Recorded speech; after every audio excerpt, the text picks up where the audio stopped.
Senhor, nós queremos ouvir a Tua voz, Deus. Tu é tudo que nós precisamos, Deus. Muitas vezes, Deus, no decorrer da nossa vida, a gente se perde, a gente desanima, a gente perde a esperança, Senhor. Muitas vezes a gente é dominado pelo orgulho, pelo sentimento de autossuficiência, Deus. Mas, invariavelmente, Deus, a gente é confrontado com a certeza de que nós precisamos de Ti. Que somente a esperança, Senhor, de que um dia Tu volta para nos buscar e que a gente vai passar a eternidade contigo, pode acalmar as nossas almas e pode dar sentido a tudo o que acontece aqui, Senhor. Por isso, Espírito Santo de Deus, nós te pedimos, fala conosco nessa noite. Nos conforta naquilo que precisa ser confortado, nos encoraja, nos consola, mas também nos confronta no que for necessário, Senhor. Que a gente saia daqui, Senhor, te amando mais e também se sentindo mais amado por Ti. Fala conosco. É o que nós pedimos no Teu nome, Senhor. Amém. Um aviso para os pais de juniores de 8 a 11 anos. Na próxima semana, então, retomamos nossas atividades. Dalmir e Tati já estão pensando, estão ali, sobreviventes depois de um acampamento super, ultra, mega empolgante, que a gurizada estava bem feliz. Olha lá o Pedro rindo lá, olhou para vocês, começou a rir, o B baixou a cabeça, né? Então não sei o que aconteceu ali, mas brincaram de montão, foi bem legal, gente. Ouviram a palavra do Senhor e certamente foram sementes plantadas de vidas que vão ser salvas. Então, semana que vem, retomamos nossas atividades no culto da noite. O título da mensagem de hoje é Jesus, a nossa esperança. Porque a esperança é o que de fato nos dá força para continuar caminhando quando as coisas estão difíceis. E é interessante que nós temos uma missão. A nossa missão, nós fomos criados para glorificar a Deus e levar outras pessoas a conhecerem esse mesmo Deus. Nós fomos chamados para adorar a Deus, é para isso que nós fomos criados. E a missão que Jesus nos deixa é justamente uma missão de fazer outros discípulos, de levar outras pessoas a conhecerem esse Jesus maravilhoso que um dia nos alcançou. Mas é interessante que muitas vezes nós nos damos algumas liberdades e a gente acaba colocando a missão que Jesus nos deu em pause, em stand-by, porque nós sofremos, porque as coisas estão difíceis para a gente. Muitas vezes nós nos damos licenças que o Espírito de Deus, através da sua palavra, não nos deu. O sofrimento, a ansiedade, as dificuldades não são uma desculpa válida para que a gente pare de servir ao Senhor. Obviamente que eu preciso cuidar com a negação das minhas dores e do meu sofrimento e com um triunfalismo sobre as dores, mas ao mesmo tempo eu preciso entender que eu sou chamado para fazer discípulos mesmo em meio às minhas dores. E na nossa família a gente tem experimentado isso nesse último mês, tem sido um tempo bastante desafiador e bastante difícil. No começo de dezembro nós descobrimos que a Carlinha estava grávida, começamos a fazer todos os nossos planos, a organizar e reorganizar a vida. E então, no dia 22 de dezembro, nós perdemos o nosso nenezinho. Foi do agrado do Senhor levar ele para junto dele. Tenho certeza de que ele está lá no céu junto com Jesus, mas a gente sofreu muito. E todo esse mês eu comecei a ser dominado por ansiedade. E a ansiedade, ela tem algumas características que são muito difíceis. Eu não sei quem aqui já sofreu de ansiedade. E não só aquela preocupação razoável e até saudável com o futuro, mas sabe aquele aperto no peito? Sabe aquele grito que parece que está preso dentro de nós, mas que não consegue sair? Sabe aquela sensação de que tem alguma coisa errada e a gente não consegue resolver e a cabeça não desliga? E aí tu começa a pensar em milhares de possibilidades e de caminhos, e se acontecer isso, vai acontecer aquilo, e eu vou fazer tal coisa, e daí vou fazer tal outra coisa, e a gente começa a ficar aflito, angustiado, a gente começa a ser dominado por algo que pode ou não acontecer, e normalmente acaba até não acontecendo. E a gente perde o brilho da vida no presente. A ansiedade não está ligada só a uma preocupação com o futuro. Culpa pelo passado também é uma grande fonte de ansiedade. E quando eu começo a ser dominado pela ansiedade, eu começo a me lembrar de coisas da minha adolescência e dizer, eu não acredito que eu fiz isso. E aquilo começa a ser um pensamento cíclico que vai afundando e vai aprisionando. Quem já sentiu isso sabe o quanto é difícil, sabe o quanto tu te sente angustiado e aflito e preso no meio disso. E muitas vezes a gente acha que de um lado está a ansiedade e do outro lado está a presença de Deus. E a Bíblia sempre fala que eu preciso entregar a minha ansiedade para Deus. Então, eu estar com Deus não significa que eu não vou ter ansiedade, significa que eu ainda não entreguei essa ansiedade para Ele. 1 Pedro 5,7 é um dos versículos favoritos do Rafa, que diz: lancem sobre Ele toda a sua ansiedade, porque Ele tem cuidado de vocês. Filipenses vai nos incentivar a orar para que, conforme a ansiedade sai na nossa oração, a paz de Deus vai entrando. E quando eu olho para a Bíblia, eu vejo pessoas que foram dominadas por preocupações e que acabaram se precipitando no agir justamente por essa ansiedade.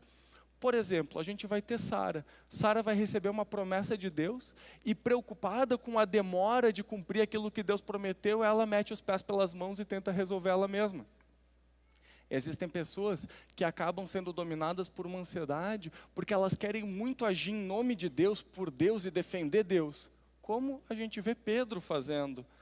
Tem pessoas que são dominadas pela ansiedade porque elas têm certeza que se elas não tiverem algo, elas não serão felizes, como, por exemplo, Sansão com a sua primeira esposa. Tem pessoas que vão ser dominadas pela culpa e isso vai gerar uma ansiedade no presente, como a mulher samaritana. Ou para pessoas que vão querer ter algo antes do tempo devido, como o filho pródigo. Ou para serem amadas e se sentem extremamente ansiosas e toda a sua vida gira em torno do desejo de ser amadas. Como Lia, a primeira esposa de Jacó, que para cada um dos filhos dela, ela dava um nome que era alguma coisa do tipo: agora meu marido vai me amar, agora finalmente eu serei feliz e meu marido vai me reconhecer. Os nomes dos filhos dela sempre tinham a ver com o desejo dela de ser amada. A ansiedade faz a gente sofrer no presente. A ansiedade faz com que a gente se sinta preso e angustiado. Como eu falei muitas vezes, por coisas do passado ou do futuro, tira o brilho da vida. E quando muito forte, vai dar essa sensação do grito preso. E a gente muitas vezes fica: como eu vou continuar vivendo? O que vai acontecer? E o livro que a gente vai ler hoje, um trecho dele, o título desse livro em hebraico é Como? Como assim? Porque é justamente isso que o profeta vai dizer diante do Senhor. Como? Como é possível tudo isso acontecendo? Esse livro, nas nossas Bíblias, tem o nome de Lamentações. Eu queria te convidar a abrir Lamentações, capítulo 3. A gente vai ler dos versículos 17 até o 25.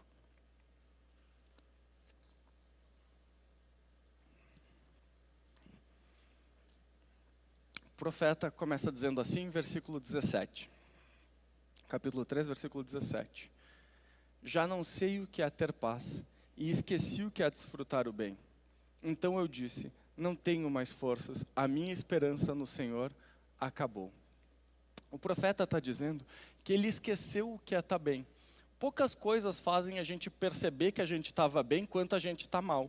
Quando a gente está doente, a gente fica pensando: nossa, como eu estou me sentindo mal. Como eu não dei valor para ontem que eu não estava com essa dor de barriga, que eu não estava com essa dor de cabeça, que eu não estava com essa ansiedade. E é isso que o poeta está aqui dizendo. Ele está dizendo: eu já não sei o que é ter paz, eu esqueci o que é ter paz, eu nem lembro mais. E ele diz mais: eu não consigo enxergar uma mudança. Eu não creio que a realidade ao meu redor vai mudar. Essa é uma das principais consequências da depressão. É uma incapacidade de acreditar que a realidade ao redor vai mudar. A gente é aprisionado, a gente fica preso e tudo parece nebuloso ao nosso redor. É uma certeza de que a realidade sempre vai ser difícil, sempre vai ser ruim, não vai melhorar. E caminhar, as coisas simples e básicas da vida, seguir a vida, é algo que parece confuso e difícil. E é isso que o poeta segue dizendo, versículos 19 e 20. Lembra-te da minha aflição e do meu andar errante, do absinto e da amargura. Minha alma continuamente se lembra disso e se abate dentro de mim. Se tu está lendo na tua Bíblia e antes do versículo 19 tem uma palavra que tu não entendeu muito bem, essa palavra ali é uma letra hebraica, porque esse poema ele é escrito em forma de acróstico. Então, cada versículo do capítulo 3 é composto por 3 versos e cada um desses versos começa com uma letra hebraica em ordem. Se fosse em português, é como se o primeiro verso fosse com A, o segundo com B, o terceiro com C e assim por diante. Ele tem toda uma organização bonita. Mas olhando para esse texto, a gente vê alguém em aflição, alguém inquieto, alguém errante que não sabe mais nem para onde ir, que olha para a vida e não sabe como vai ser. Alguém amargurado, totalmente dominado pelo sofrimento. E diante de tudo isso, o profeta diz: a minha alma se abate dentro de mim, eu perdi as minhas forças, a minha alma está desfalecendo. É muito provável que quem tenha escrito esse livro tenha sido o profeta Jeremias. E é importante a gente entender por que o autor desse livro estava experimentando essas emoções. Então eu queria trazer um panorama histórico para a gente entender por que ele está falando essas palavras. Vamos lá. Deus ele vai chamar um homem chamado Abraão e vai fazer uma promessa para esse homem, que é a seguinte: de ti eu vou fazer uma grande nação, e aonde vocês colocarem os pés eu vou dar para vocês como herança. Vocês vão ter uma terra, vocês vão ter uma descendência. Só que Abraão já é um homem mais velho, então já é algo milagroso quando Deus faz isso. Aquela pequena família acaba se tornando um grande povo, mesmo escravizada no Egito. E eles vão sair do Egito com aproximadamente 3 milhões de pessoas. Vão chegar na Terra Prometida, vão conquistar a Terra Prometida, vão ficar um tempo sendo governados diretamente pelo próprio Deus, e então eles vão pedir um rei. O primeiro rei não é um rei bom, mas o segundo rei é um homem que agrada o coração de Deus. É um homem que amava demais ao Senhor e que sabia se entregar para Deus, chamado Davi. Deus vai fazer uma nova aliança com Davi e vai dizer: sempre vai existir um descendente teu como rei nessa cidade que tu conquistou, chamada Jerusalém. O filho de Davi vai construir o templo. Salomão vai construir um templo maravilhoso, que era onde Deus se apresentava para o povo. O templo não era só um lugar onde as pessoas se encontravam. O templo era a representação visível do próprio Deus. As pessoas olhavam para o templo e sabiam que a presença do Senhor estava ali. Isso trazia segurança para as pessoas em Jerusalém. Isso trazia até um certo orgulho para as pessoas em Jerusalém. O problema é que logo depois de Salomão, e em Salomão ainda a gente já vai ver isso, o povo começa a ser continuamente idólatra. O povo começa a confiar em outros deuses, o povo começa a confiar nos egípcios, e quando eles têm problemas, em vez deles orarem, eles tentam contratar os egípcios para irem lutar por eles, sendo que os egípcios também já tinham oprimido eles. Eles começam a sucessivamente trocar o Senhor. O reino é dividido. No reino do norte a gente só tem reis ruins, a gente tem reis que vão acabar matando por causa de um pedaço de terra, a gente vê coisas absurdas acontecendo. No reino do sul, eles ainda vão tendo um rei bom, um rei mau, um rei bom, um rei mau, até que Deus começa a mandar profetas e mais profetas dizendo: o que vocês estão fazendo vai gerar uma consequência, vocês vão ser disciplinados. E Deus usa imagens muito fortes para isso. Se tu for ler o livro de Ezequiel, por exemplo, quando Deus chama o povo de prostituto, ele vai usar figuras extremamente fortes e chocantes para a gente hoje, em 2023 ainda, para mostrar o quanto esse povo está abandonando ele. E então, o que os profetas tinham dito, o próprio Jeremias, o que Abacuque tinha profetizado vai acontecer. Deus vai usar uma nação ímpia para se tornar a sua vara de justiça e exercer disciplina no povo de Israel. Ele vai trazer os babilônios, uma nação ímpia, uma nação má, uma nação que por onde passava vinha destruindo. E aqui a gente já está no ano de 612 antes de Cristo, quando a Babilônia então se torna o maior império, derrotam Nínive. Em 606 eles vão derrotar os egípcios e então eles marcham em direção a Jerusalém.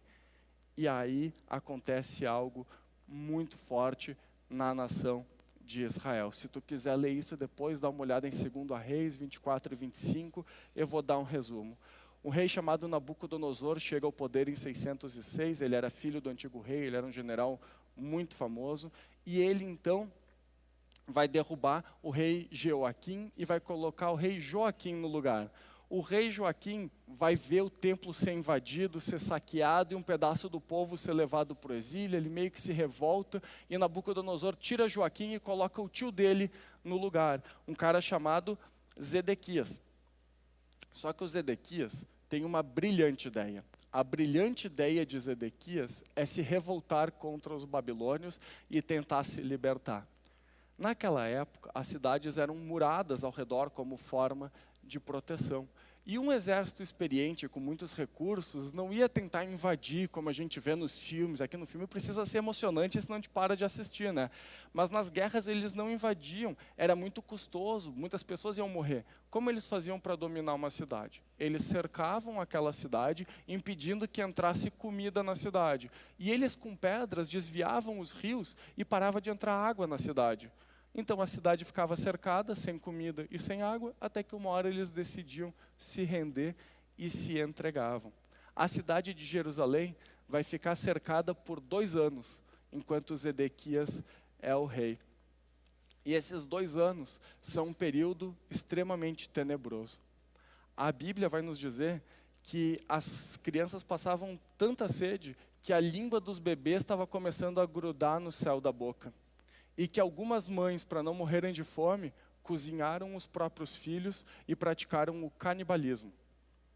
Então, quando a gente está falando dessa situação, muitas vezes a gente romantiza e não entende o quanto esse sofrimento era algo profundo. Zedequias vai tentar fugir no meio da noite, ele é capturado, é levado até a presença do Nabucodonosor, onde todos os filhos dele são mortos na frente do Nabucodonosor, os olhos deles são furados. Eles invadem o templo e acabam a destruição total do templo, tiram todos os utensílios e queimam o templo. Eles queimam quase todas as casas da cidade de Jerusalém e todos os prédios importantes, e então eles derrubam os muros da cidade.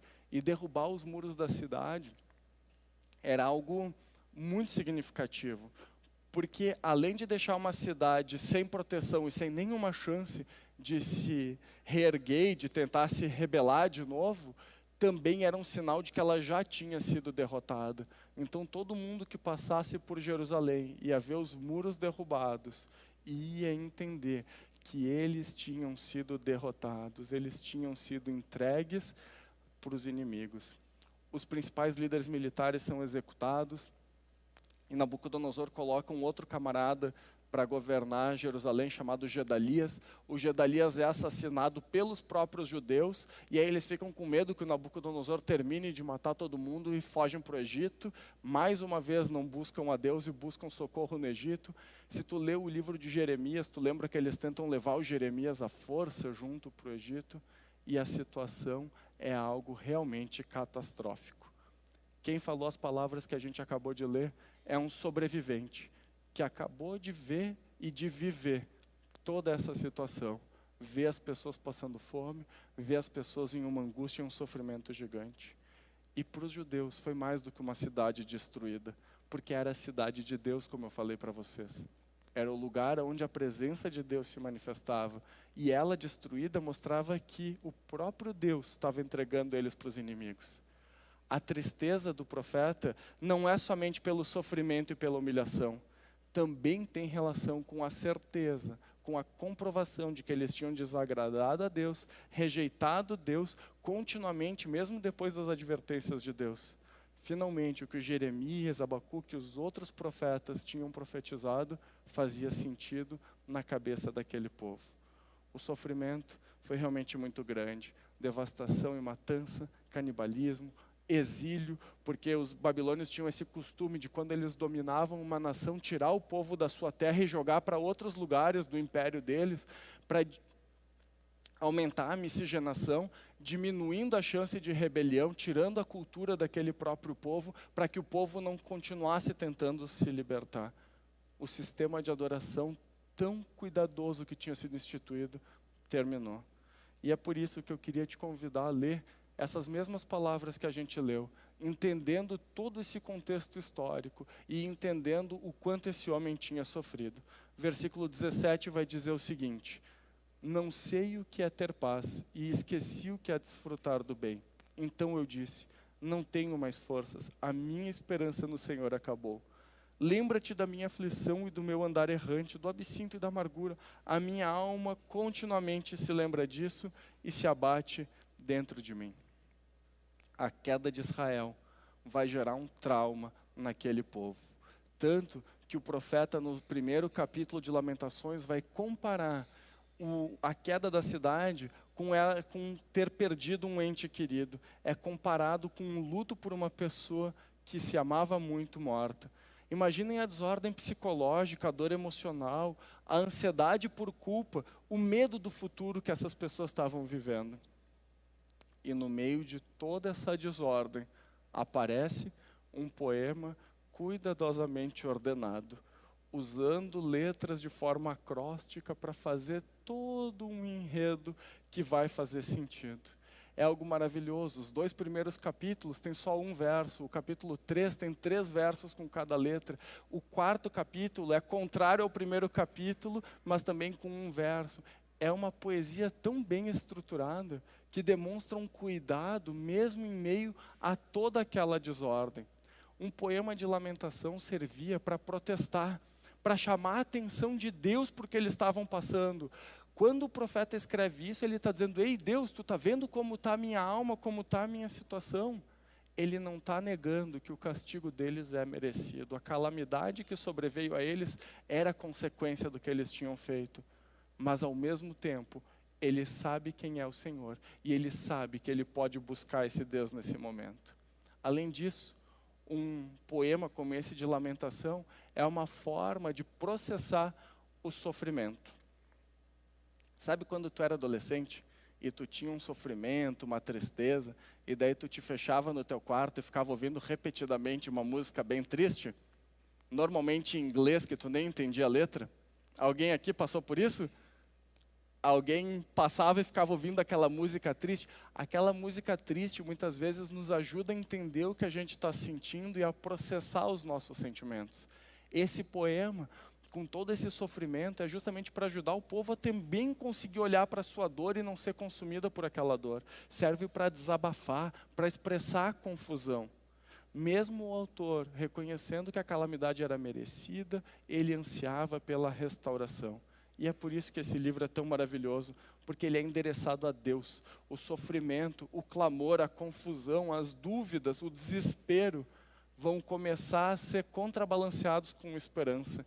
E a partir do próximo versículo, que é o versículo que eu considero um dos mais lindos da Bíblia e o centro desse livro, até o final do capítulo 5, a gente vai ver o autor desse poema indo de um lado para o outro. Ele ora se desespera, ora ele demonstra confiança em Deus. Tanto que ele vai terminar o livro dizendo assim: Senhor, nos restaura, a não ser que tu já tenha nos abandonado, mas tu é fiel e não abandona ninguém, então eu sei que tu vai me restaurar. Ele vai ir de um lado para o outro. E isso também é normal, isso também faz parte da nossa vida.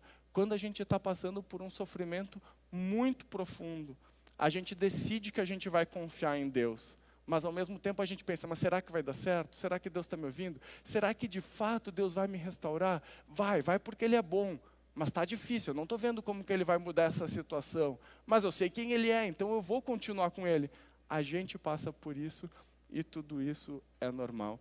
Confiar em Deus é algo que é um exercício de dia a dia. Esperança e desespero fazem parte da nossa vida. E veja bem, eu não estou dizendo que todo sofrimento que a gente experimenta é consequência direta de um pecado. Nesse caso aqui é.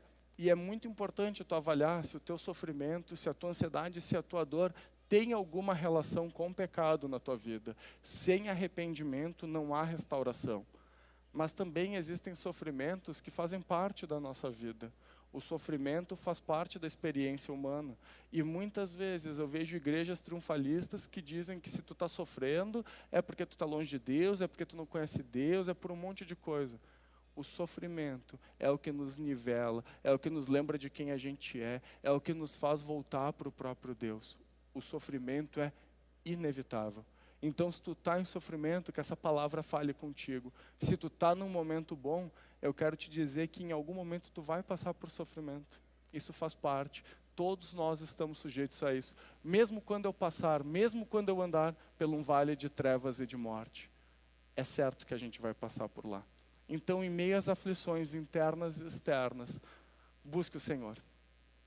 Quando tu te sentir fechando, quando tudo ao teu redor for escurecendo e tu não conseguir enxergar mais nada, estica a tua mão e busca o Senhor. Ele não vai desistir de ti. A aflição precisa ser colocada para fora, mas ela precisa ser dirigida a Deus. Uma lamentação não é para esquecer o sofrimento, é para lembrar que Deus é maior que a nossa tragédia. A experiência dolorosa não deve ser esquecida, ela deve ser impulsionadora para que a gente se achegue mais perto do Senhor. Se a gente lembra da disciplina que Deus executou em nós, a gente tem menos chance de cometer o mesmo erro. Por que nós disciplinamos os nossos filhos? Para que eles não errem de novo. A gente não sente prazer em ter que falar a mesma coisa para os nossos filhos sempre. A gente espera que disciplinando uma vez, eles entendam e consigam viver de uma forma diferente. Por isso eu repito, em meio às aflições internas e externas, sejam elas como disciplina de Deus, sejam elas como um sofrimento inerente à existência humana, busque o Senhor e traga à memória o que pode te dar esperança, que é o que diz o versículo 21. Quero trazer à memória o que pode me dar esperança. E aqui a gente vê o salmista dizendo, eu estava aflito, eu estou angustiado, mas eu quero trazer à minha memória o que pode me dar esperança. Existe uma decisão de intencionalidade, uma palavra que o Josi gosta muito. Ele decide que ele vai trazer à memória e que ele vai pensar em coisas que podem dar esperança para ele. É como quando tu escolhe um quadro para colocar na tua parede. Por que a gente escolhe uma foto para pendurar na nossa parede? Porque a gente quer se lembrar daquilo. A gente quer trazer à nossa memória o quanto aquilo foi bom, o quanto aquilo mexeu com a gente. Nós não conseguimos selecionar o que a nossa mente vai arquivar. A gente não consegue decidir o que a gente vai lembrar ou o que a gente vai esquecer. E a gente tem certeza disso quando vai fazer palavras cruzadas, né? Quanta informação inútil o nosso cérebro guarda e como a gente esquece de coisas que são tão importantes e que a gente precisaria muitas vezes lembrar, né? Eu conheço pessoas que dizem, eu não consigo decorar um versículo da Bíblia, mas aí a pessoa conhece as falas inteiras de mais de 50 filmes. O nosso cérebro muitas vezes ele não decide o que vai ficar guardado na memória, mas a gente pode escolher o que a gente vai revisitar, o que vai vir à nossa memória de novo. A gente pode selecionar o que a gente vai trazer para a nossa mente. A lembrança da destruição vinha consumindo esse profeta. Chegou a hora de buscar o único que poderia ajudar ele. Se humilhar debaixo da poderosa mão de Deus é onde a esperança poderia reviver. Admitindo a fraqueza dele diante de Deus, ele ia abrir espaço para Deus agir.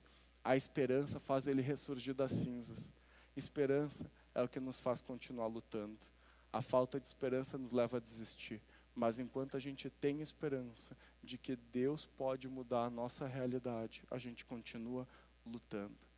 E tem uma música que eu gosto muito do Estevão Queiroga, que diz que a mãe da esperança é a provação, que o fogo me queimou, mas me fez ver Deus. A mãe da esperança é a provação. Eu só tenho esperança de fato quando eu passo por dificuldades. Quando a minha vida está tudo certinho, está tudo organizadinho, eu não preciso de esperança.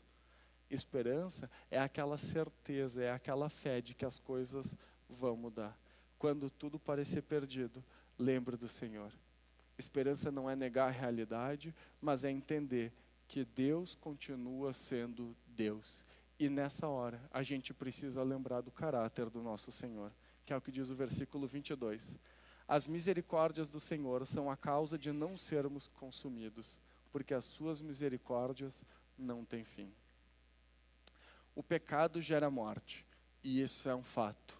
Mas o Senhor é cheio de misericórdia. Eu gosto de uma definição de misericórdia que é ter o direito de punir, mas decidir não punir. Nós, como pecadores, deveríamos ser punidos por Deus. O salário do pecado é a morte. Mas Deus decidiu que Ele não iria nos punir. Que a punição que nos era merecida ia recair sobre Ele mesmo.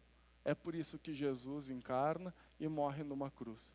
Porque eu e tu merecíamos um castigo, mas Deus, na sua infinita misericórdia, podendo e devendo nos punir, decide não fazer isso. Quando a gente pensa na misericórdia de Deus, a gente lembra da aliança de amor que Ele fez. A gente lembra de um amor que não muda. E é por isso que a gente pode ter esperança, porque o caráter de Deus é inabalável. Ele não me ama hoje e amanhã Ele está revoltado comigo e não quer mais que eu fique perto dEle. Ele sempre me quer perto. Há uma ligação nessa palavra misericórdia com compaixão, com aquele sentimento que vem das entranhas. A gente tem um Deus maravilhoso, que é misericordioso e que não desiste de nós. Mesmo em meio às consequências do pecado, o Senhor continua sendo paciente e amoroso. A disciplina continua, mas sem destruição. Deus não tinha como objetivo eliminar aquele povo. Deus desejava transformar aquele povo. A aliança que ele tinha com Abraão, a aliança que ele tinha com Davi, não tinha sido quebrada.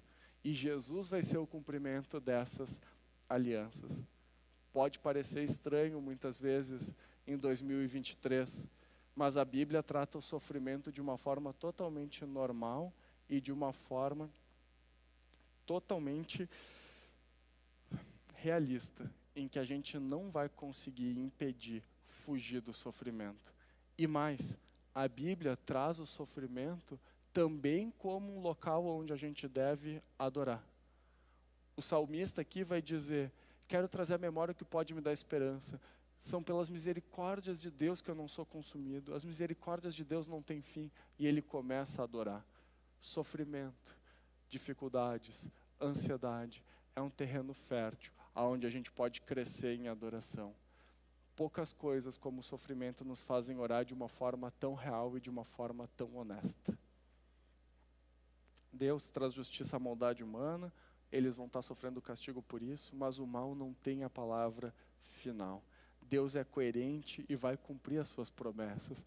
Porque mesmo através desse mesmo profeta Jeremias, Deus vai dizer o seguinte: os babilônios estão vindo, isso é inevitável. Vocês vão sofrer o castigo e vocês vão ir para o exílio por 70 anos. E daí no meio desse juízo, Jeremias 29, Deus vai dizer o seguinte: mas eu sei os planos que tenho para vocês. Planos de lhe fazer bem e de lhes fazer prosperar, não planos de lhes fazer mal. E então vocês me buscarão e me acharão quando me buscarem de todo o coração. Mesmo em meio ao anúncio da disciplina, Deus faz uma promessa de amor. E é por isso que o juízo de Deus é o berço da esperança humana. Toda a nossa esperança está no ponto de que Deus, podendo executar o juízo, podendo nos castigar, decidiu nos perdoar. E é por isso que eu tenho esperança. Porque eu sei que eu vou morar no céu com o Senhor, não porque eu mereço, porque eu deveria ser punido. Eu estava destinado ao inferno, mas Jesus me resgata. Jesus paga o preço e me liberta. E isso é maravilhoso. Que Deus é esse que, podendo e devendo punir o nosso mal, decide sofrer nele mesmo as consequências para nos resgatar para Ele. Como eu não vou amar esse Deus? Como eu não vou decidir caminhar com esse Jesus? Como eu vou negar que tudo que eu preciso eu já tenho nele? Como eu vou achar que vai existir uma prova maior de amor do que essa que ele já demonstrou? Quando eu olho para esse povo de Israel, eu confesso para vocês que eu sou extremamente legalista, tá? Eu olho para eles e eu penso, cara, eles viam um monte de milagres de Deus, como é que eles não conseguiam servir ao Senhor? Como é que eles ficavam sendo idólatras e desobedecendo a Deus e confiando em outros deuses?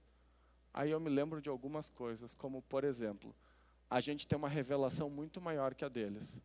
Porque eles ainda estavam entendendo quem era Deus e vendo as sombras daquele que haveriam de vir, que é Jesus.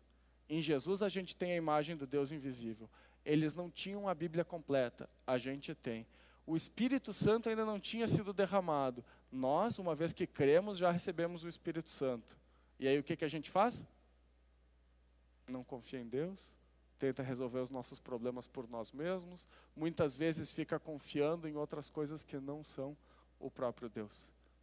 Eu sou muito pior do que eles, porque eu tenho muito mais capacidade vinda de Deus para caminhar com o Senhor.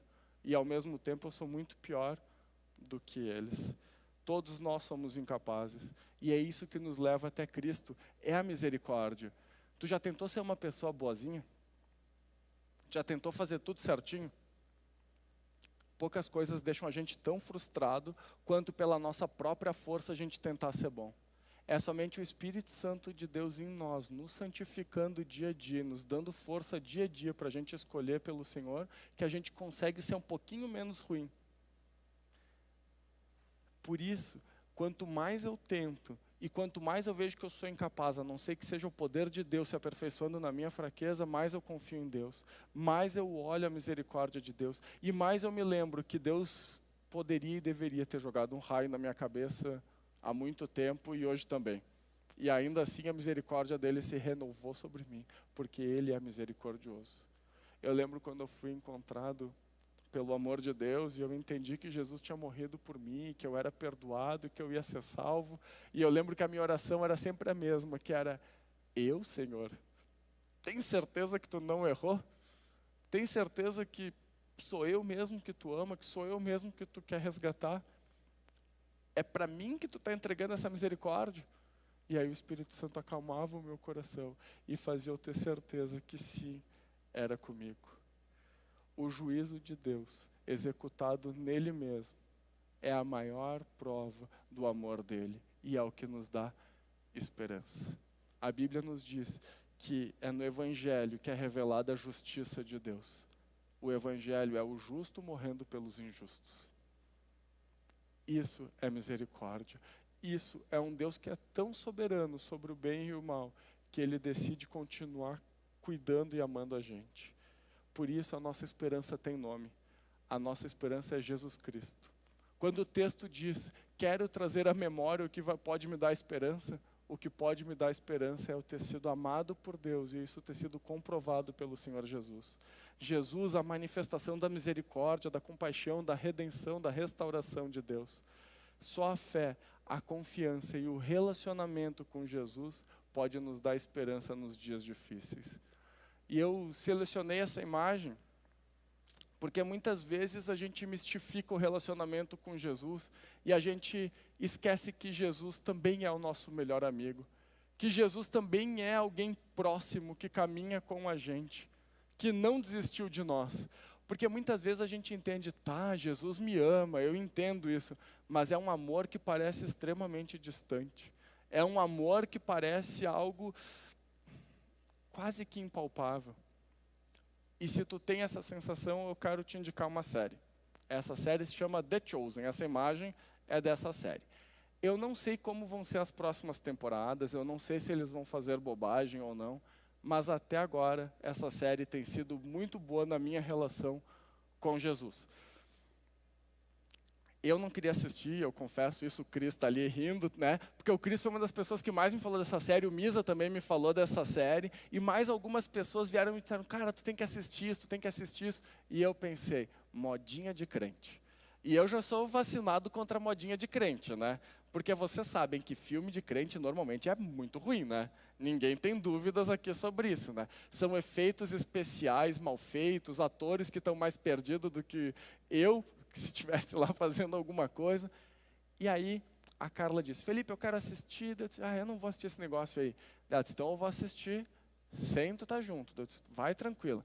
Aí estava ela e a sogra lá em casa um dia, colocaram, eu estava no computador na sala, na metade do primeiro episódio eu já estava chorando. Terminou o primeiro episódio, eu já estava desidratando, chorando. No primeiro episódio virou a série da família que a gente iria assistir juntos, eu chorei em todos os episódios, e essa série me ajudou muito a ver ainda mais Jesus de uma forma real e relacional comigo. Jesus é o próprio Deus, mas Ele é um Deus também de perto. Ele sim é um Deus soberano que é maior e transcende tudo que existe, mas Ele também é o Senhor que caminha comigo todos os dias. E somente eu confiando em Jesus dessa maneira, a ponto de me ver abraçado nele todos os dias, eu vou ter esperança nos dias difíceis. Eu não vou me sentir abandonado. Por isso eu repito, a nossa esperança tem nome: Jesus. E isso precisa ser vivido todos os dias. Versículo 23. As misericórdias de Deus renovam-se a cada manhã. Grande é a tua fidelidade. Deus continua sendo Deus. E a cada manhã a misericórdia dele se renova sobre as nossas vidas. Ele não muda. E é isso que me dá segurança. Ele é fiel não a mim, não a ti. Ele é fiel a ele mesmo. Ele é fiel ao próprio caráter dele. E se Deus é amor e ele é fiel, ele nunca vai deixar de ter amor. E se Deus é justo e ele é fiel, ele não muda, ele vai continuar sendo justo. eu posso chegar nesse Deus sempre com tranquilidade. Essa misericórdia vai se renovar a cada manhã. Um novo dia virá. Por isso eu te digo, se tu está num dia difícil, levanta os olhos. A tua esperança tem nome e a vida vai melhorar. E se tu está num dia bom, eu quero te dizer, confia no Senhor quando o dia difícil chegar. Não desiste, confia no Deus que tu tem. E aí o texto continua e o profeta nos diz, versículos 24 e 25. A minha porção é o Senhor, diz a minha alma, portanto esperarei nele. O Senhor é bom para os que nele esperam, para os que o buscam. Quando eu entendo que a minha porção, que a minha herança é o Senhor, quando eu entendo que tudo que eu tenho, que tudo que me resta é Deus, então eu encontrei tudo. Enquanto eu não me vejo cercado de desespero e eu acho que outras coisas na minha vida têm valor, eu continuo tentando equilibrar, eu continuo tentando ser o Deus da minha vida e organizar tudo nas minhas caixinhas. Mas quando eu entendo que o Senhor é tudo que eu tenho, que Ele é a minha porção na vida e na morte, no tempo e na eternidade, no dia bom e no dia mau, eu consigo esperar nele, eu consigo esperar tranquilamente nele, eu consigo levantar os olhos e entender que se a minha esperança se limitar somente a essa vida, nós seremos os mais infelizes dos seres humanos. Eu não consigo entender de outra maneira. Se não existir um Deus que tudo criou e que leva tudo a um destino aonde Ele vai fechar e que toda lágrima vai ser enxugada e que toda dor vai passar, nada faz sentido. Não tem como a gente não acabar num niilismo e dizer que nada faz sentido. Eu preciso de um Deus que faça com que tudo que a gente sofre, com que todas as dores, de alguma maneira, sejam não só compensadas, não só explicadas, mas principalmente curadas no fim. Se a minha esperança for só nessa vida, eu sou o mais infeliz dos seres humanos, já diria Paulo. Deus é o Senhor do amor, é o Senhor da esperança, é o Senhor da fidelidade, da salvação.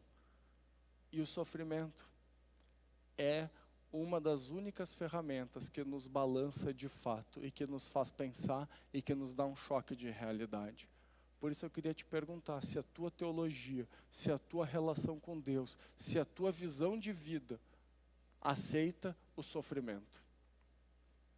O que eu vejo esvaziar igrejas em que se prega a prosperidade, que tu vai ser rico, que tu vai ser maravilhoso, que tu vai repreender tudo, é o sofrimento. Uma teologia errada não se sustenta diante do dia mau. Não se sustenta. As pessoas ficam cansadas de ouvir que é culpa delas tudo que acontece de mal na vida delas. As pessoas não querem mais só ficar ouvindo uma explicação que não faça sentido. Por isso o sofrimento, ele vai colocar em perspectiva tudo na minha vida. Essa é a força desse poema, porque a dor sacode, faz com que as pessoas reflitam sobre a sua esperança e sobre a sua desesperança. A gente vê aqui essa oração que é tão honesta, que só uma tragédia pode fazer com que a gente faça essa oração tão honesta. É aquela hora que a gente chega diante de Deus e diz, Senhor, tu está vendo, né? Eu não consigo nem colocar em palavras mais, mas tu está vendo e tu está entendendo o que eu estou te dizendo. A fé cresce no meio da crise, se a gente levar as nossas dores até o Senhor. A tua salvação precisa te dar esperança. A gente entende que o caminho da esperança é pavimentado com honestidade, com questionamentos, misturados com louvor. Por isso, me encaminhando para a aplicação da mensagem de hoje é: lembre da tua esperança, Jesus Cristo.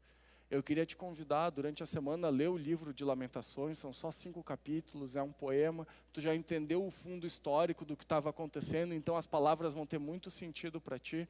E enquanto tu lê, é interessante pensar sobre os efeitos do pecado, é interessante pensar sobre como a gente deve reagir quando a gente é disciplinado por Deus, é interessante pensar sobre o que a gente vê do caráter de Deus, mas o mais importante que eu vejo nesse livro é voltar os nossos olhos para o Senhor. A nossa esperança tem nome, lembre da tua esperança, Jesus Cristo. Com esperança a gente pode suportar a aflição. A aflição ela é temporal, ela vai passar. O amor e a misericórdia de Deus não se afastaram de ti no meio da tua dor. Deus não se deleita no teu sofrimento, Ele não te abandonou. É importante sim, cada um de nós avaliar se o nosso sofrimento tem a ver com disciplina ou se é somente algo normal da nossa caminhada com Deus. Só que a resposta que a gente dá é a mesma. Se o teu sofrimento tiver a ver com pecado, te arrepende, confessa e encontra o perdão e a restauração e a esperança de Deus.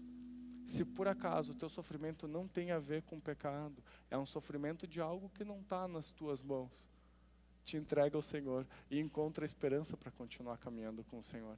Buscar Deus no meio da dor é a resposta absolutamente sempre. Lembra que Deus continua sendo soberano, Ele não perdeu o controle. Deus é paciente, Deus é misericordioso, Deus é amoroso, Deus é próximo e Deus é fiel. Enquanto a gente canta essa música, eu queria te convidar a refletir em como tu tem vivido os dias difíceis na tua vida. Esse ano, como eu falei para vocês, foi bem difícil. Esse último mês, várias noites eu não conseguia dormir de ansiedade. Várias noites eu acordava no meio da noite e não conseguia dormir por causa da ansiedade. Eu, em muitos momentos, ficava extremamente irritado com coisas que não faziam sentido. E em todo o tempo, o que eu tinha para fazer era buscar para o Senhor. Às vezes era algo rápido e conforme eu começava a orar, a esperança tomava conta do meu coração e eu me acalmava. Às vezes não. Teve um dia que eu acordei às 4 da manhã e não consegui mais dormir. Eu peguei a cadeira e fui ver o pôr do sol nascer na praia. E esse texto das misericórdias se renovando a cada manhã fez sentido no meu coração naquele dia. A gente não está livre do sofrimento, mas a gente precisa decidir o que a gente vai trazer à nossa memória nos dias difíceis. A nossa esperança tem nome, a nossa esperança não nos abandona. A nossa esperança é o Senhor Jesus. Enquanto a gente canta essa música, eu queria que tu tivesse certeza que Jesus tem o poder para curar as tuas dores. Sejam elas ligadas ao passado, sejam essas dores uma preocupação com o futuro. Nada é impossível para o Senhor.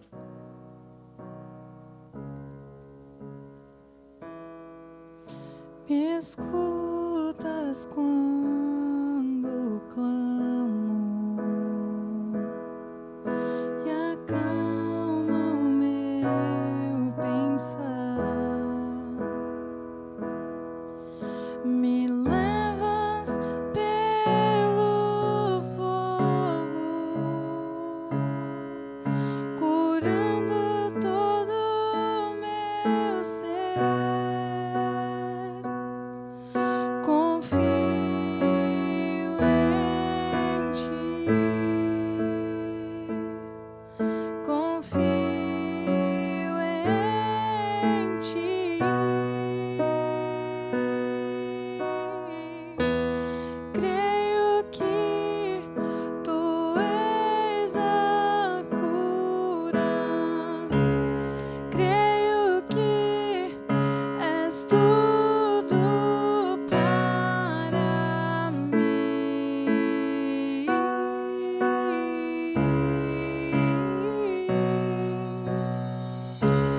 Creio que tu és a vida, creio que não há outro igual a ti.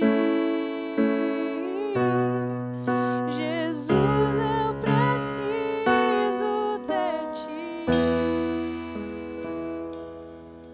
Me escutas quando clamo e acalma o meu pensar. Me levas pelo fogo, curando todo o meu ser. Confio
dia, Senhor, nós precisamos trazer à nossa memória o que pode nos dar esperança.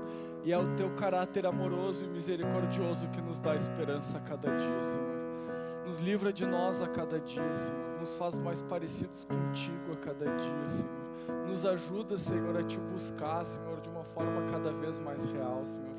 Que no meio das nossas dores, Deus, em meio à nossa confusão, a gente entregue tudo isso para Ti, Senhor. Mas também continue Te adorando, Senhor. Nós dependemos do Teu amor. Senhor Jesus, muito obrigado por ter morrido naquela cruz por nós. A gente nunca vai conseguir Te pagar isso, Senhor. A gente nunca vai merecer o que Tu fez por nós, Deus. Que isso seja, Deus, a força impulsionadora nas nossas vidas, Deus. Que a esperança que um dia toda dor vai passar, toda lágrima vai ser enxugada, que o inimigo final, a morte, vai ser vencido, Senhor. A gente consiga, Senhor, acalmar na Tua presença, Senhor. Que no dia da aflição, Deus, a gente não tente controlar a nossa vida e resolver as coisas longe de Ti, Senhor. Mas que o dia difícil, Senhor, nos leve ainda mais para perto de Ti, Senhor. Que a gente não tenha medo, como profeta, de chegar na Tua presença, Senhor, e dizer o que está sendo difícil, de admitir o que não está sendo fácil, de fato, Senhor, clamar por Ti, dizer como isso está acontecendo, sabendo que Tu ouve a nossa voz, sabendo que Tu te importa com quem nós somos, sabendo que a Tua fidelidade, Senhor, vai continuar sobre as nossas vidas. Por favor, Senhor, acalma corações que sofrem aqui, Senhor. Levanta os nossos olhos. Encoraja pessoas, Senhor, que têm andado desanimadas. Mostra para pessoas que ainda não entenderam e não foram encontradas pelo Teu amor quem de fato Tu és, Senhor Jesus.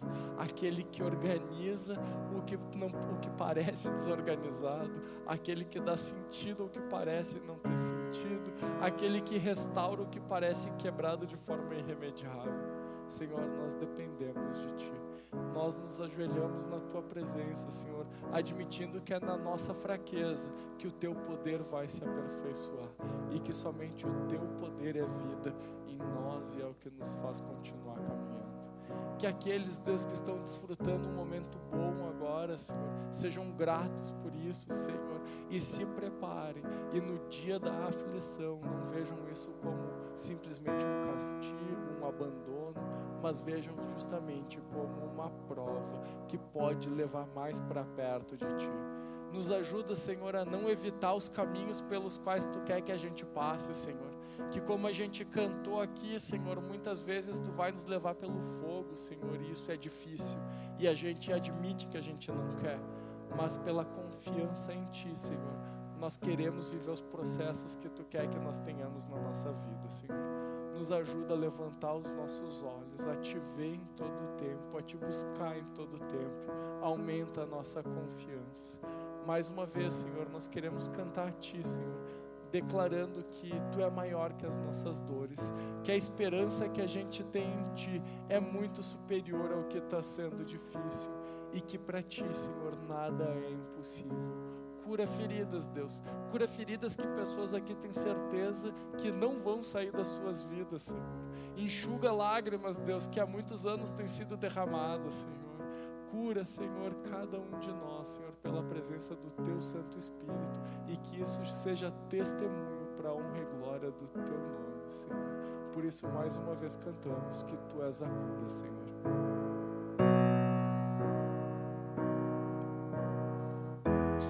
Creio que Tu és a cura. Creio que és tudo para mim.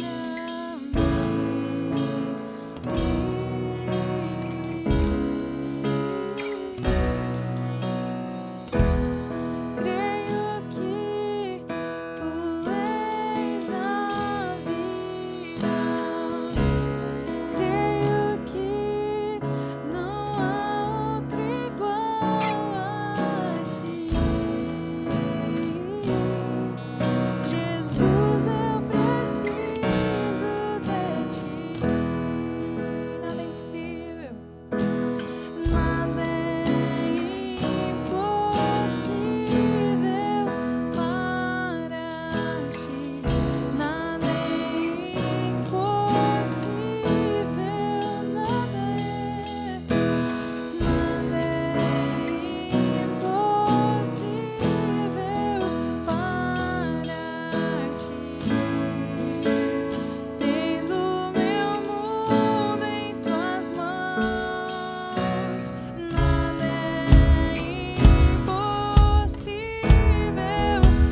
Queria te convidar a não ir embora correndo. Queria te convidar a dar uma olhada nessas capinhas que tem aí na tua frente. Nós temos um cartão mais compridinho.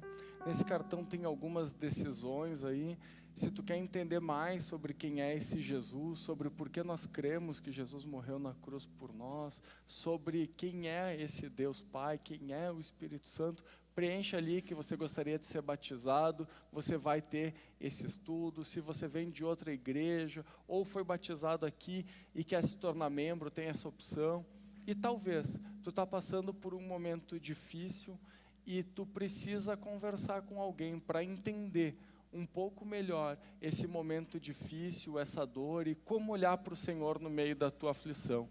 Como igreja, a gente quer caminhar com você também nesse momento. Marca ali, gostaria de um atendimento pastoral. Alguém vai entrar em contato contigo durante essa semana. Tem mais uma? Então, vamos terminar esse culto com alegria, adorando ao nosso Deus, mesmo no meio das nossas dificuldades. Quando tu acabar de preencher o teu cartão, tu pode entregar para a Adri, lá no Espaço Crescer Mais, ali na nossa livraria, que vai chegar nos pastores. Deus abençoe, tenha uma semana abençoada, abençoadora, lembrando sempre da nossa esperança, o Senhor Jesus Cristo. De ficar em pé.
Santo é o Cordeiro de Deus, digno é o Cordeiro que a morte venceu. Santo, santo é o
nosso Deus. Você tem uma semana abençoada. Glória a Deus.